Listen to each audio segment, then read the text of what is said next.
Fascist Hasina যে নিজে নির্দেশনা দিয়ে হাজারের উপরে মানুষকে হত্যা করেছে, 10,000-এর উপরে মানুষকে আহত করেছে।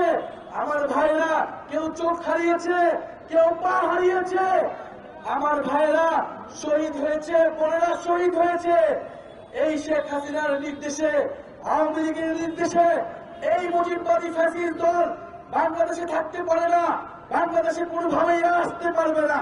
আসতে হলে আমাদের জীবনের উপর দিয়ে আসতে হবে। এই ফ্যাসিস্ট সরকারের, যে ফ্যাসিস্ট শেখ হাসিনা, তার অবশ্যই বিচার এবং দেশ গঠনের জন্য যে সংস্কার, সেই সংস্কারের পক্ষে আপনাদেরকে দাঁড়াতে হবে। বিচার সংস্কার এবং আমরা বলেছি একটি নতুন সংবিধান, সেই বিচার সংস্কার, নতুন সংবিধান এবং জুলাই ঘোষণাপত্রের দাবিতে আমরা রাজপথে নেমেছি।